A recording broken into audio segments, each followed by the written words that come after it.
don't forget to register for the program, and of course each week complete the challenges. That will enter you in to win some prizes.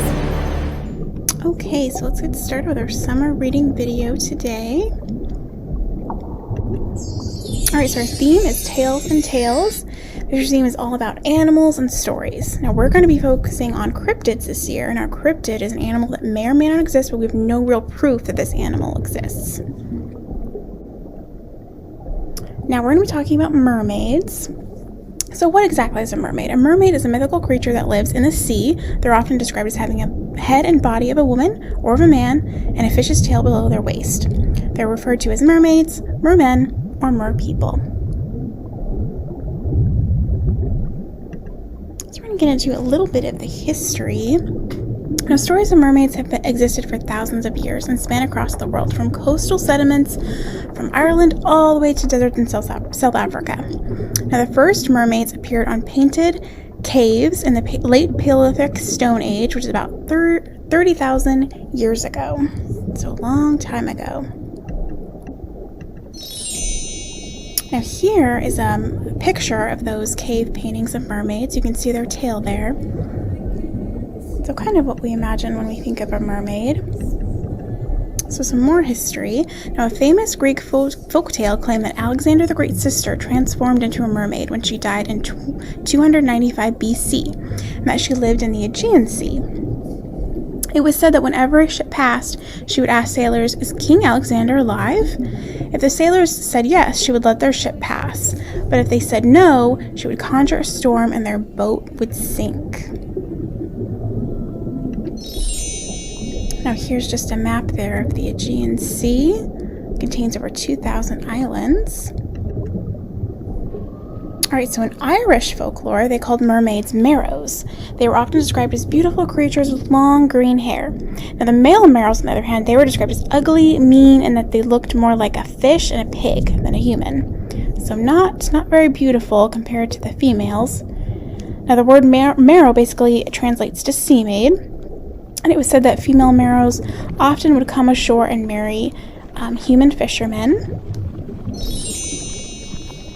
Now, the merrows were said to be called back to the sea. Eventually, they would leave their human husbands and children behind and return back to the sea. Now, some famous Irish families have actually claimed to be descendants of the merrows and of humans, so that they're, kind of claiming that they're part human, part mermaid ancestry. Of course, no real proof for that, but interesting to think about, huh?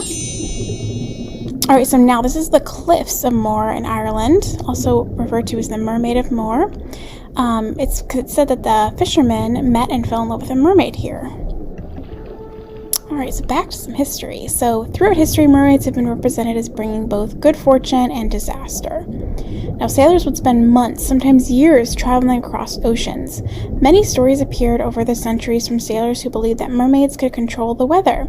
They probably believed this in part because the weather was at sea was very unpredictable at that time. Now, shipwrecks in the past were frequent when ships were coming onto land. This could have been caused by any number of reasons, such as changes in the water depths or navigating errors. They didn't have the equipment that we have today for navigation at sea, so they kind of were just going along. They would use a compass and some other equipment, but they really didn't have what we have today. So often they would crash coming onto the land. There were a lot of accidents. So even though there's proof for these possible reasons why a ship might have crashed, sailors often would blame mermaids at that time. Now, on the other hand, when sailors would make it to their destination safely, they sometimes would think that mermaids were the reason. So instead of thinking them as mermaids as being unlucky, they saw them as lucky, that they were actually helping them kind of travel and come onto land safely. There's just a picture here of what that might look like. You can see the ship. It's kind of crashed onto the land there. Let's get into, what do mermaids look like? Mermaids have been categorized throughout history as either beautiful or beastly. Now today, we commonly think of them as being beautiful with long hair. Their hair is often thought of as being like bright in color, red, blue, maybe purple or green, something like that. And that they have a fishtail that can turn into human legs. It's a very common idea. There's an image here. This girl kind of looks like Ariel, don't you think? She's got the long red hair, she's got a fishtail, very pretty, she's got a crown on. So on the other hand, what do mermen look like? Now, mermen were often thought of as being ugly beasts. However, some would say that they looked more like ordinary men except for their fishtail, blue-tinted skin, and gray beards. Today we kind of think of them with the long hair, maybe a beard, the fishtail, and as being kind of, strong and older. A good example of this is King Triton from the 1989 Disney movie The Little Mermaid. So her dad, he had the beard, and he was big and strong. So kind of how we might, think of a merman today. So what do mermaids do exactly? Now, many legends say that mermaids can shapeshift. So of course this means their fishtail can turn into human legs, which would allow them to come ashore. So again, this is a very common thought, just like in The Little Mermaid. Now, it's said that mermaids can swim incredibly fast. Supposedly they can reach 35 to 40 miles per hour. Now, dolphins, for reference, can swim 18 miles per hour. So supposedly mermaids are even faster. So what else do mermaids do? Now, it's believed that they possess night vision, meaning they can see in the dark. So this would obviously help them if they're, navigating dark waters at night. And many legends also believe that mermaids have the power to control seas and storms. So again, back to like the sailors believed that, they could control the seas and maybe cause their ships to crash. Image here of a kind of stormy sea, what that might look like. You can imagine a mermaid in there. So let's talk about cryptozoology. Now that's what we're talking about today. We're talking about a mermaid, which is considered to be a cryptid. Now, cryptozoology is the search for and study of animals whose existence is unproven. So cryptozoologists might study and hunt for cryptids. So if someone says they're a cryptozoologist, they might actually go out and hunt for mermaids and try to find them. Alright, but what does the science say? Now, scientists claim that mermaids have to be a myth because it's impossible for a creature to be half woman and half fish. A woman is a warm-blooded mammal, which is a very different order of species from a cold-blooded fish. Two different types of species cannot share the same body. This is what science says. So we're going to get into some mermaid sightings. There's been many, many sightings, but we're just going to talk about a few today. Now, despite claims that mermaid can't possibly exist, there have been many sightings going back hundreds of years. Now, in the 1st century AD, which is 1,921 years ago, a famous scientist named Pliny the Elder wrote about what they called nereids, which look like women with rough, scaly bodies, like fish. So these were mermaids. Now, he said that these mermaids would be seen sitting upon dolphins or other creatures. And then much later, sometime between 1040 and 1105 AD, a rabbi named Shlomo Yitzhaki described mermaids in the Talmud, which is an ancient Jewish book of law and legend. Now, he wrote, "There are fish in the sea, which is half the form of a man and half the form of a fish, called serene in Old French. It was also mentioned in the Talmud that these mermaids sang beautifully and had a pleasant voice." Then in the 13th century, there was a book called the Spectrum Regal, which described a mermaid that washed ashore the coast of Greenland. It was said, "From the waist downwards, the monster resembles a fish, with scales, tail, and fins. It shows itself especially before heavy storms." An image here of a mermaid's fin coming out of the water. A little bit more recent. So in 1943, a Japanese soldier spotted several mermaids on the shores of key islands in Indonesia. One of the soldiers kind of basically said, roughly 4 foot 9 inches tall, with pinkish skin, human-looking face and limbs, and spikes along its head, and a mouth like a carp. It's a pretty scary-looking mermaid, doesn't it sound pretty scary? Now later, a sergeant named Taro Horiba heard the news of a mermaid found on shore and tried to investigate. He urged scientists to come and look, but he failed to convince the scientific community this sighting was valid. So it was kind of never really looked into. Then in 1967, in British Columbia, Canada, several tourists claimed to have spotted a mermaid while on a ferry. Now, if you don't know what a ferry is, it's basically just a boat that used to carry people, vehicles, and cargo across water. So these tourists claimed they saw a woman with the tail of a dolphin, with long blonde hair, and that she was eating a salmon.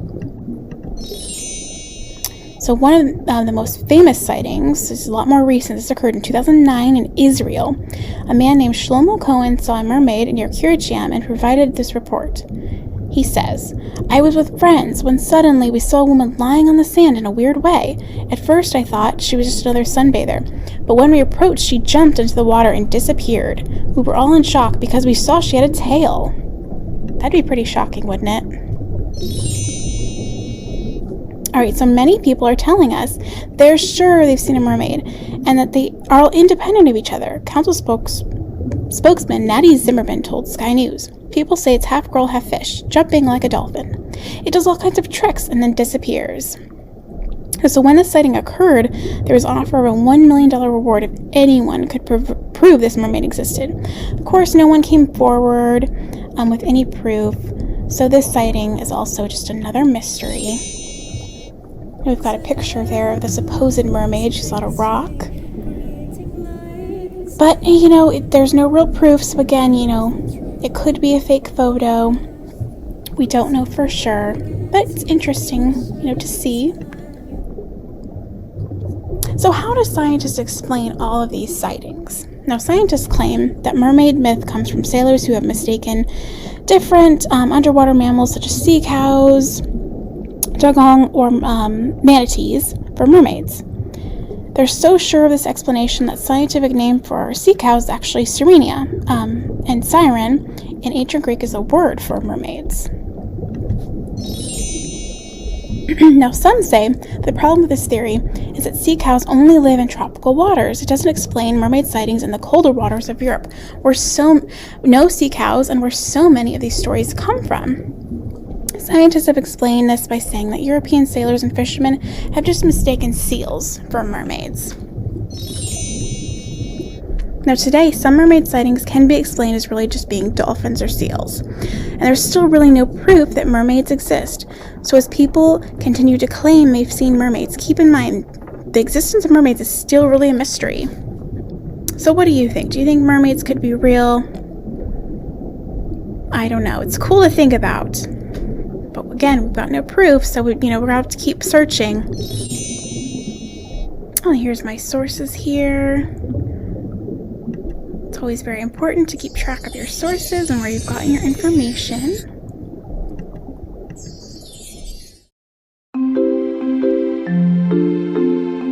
Okay, so let's go over what's going to be in your grab bag today and your incentive sheets.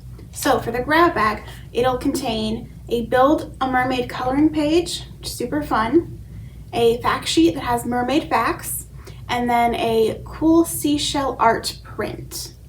Okay, so then for your incentives this week, what you need to do is register, of course, for our summer reading program if you haven't already, watch our tutorial video if you haven't already, and then check out 10 books, check out 3 movies, read 50 pages, and watch this video, of course.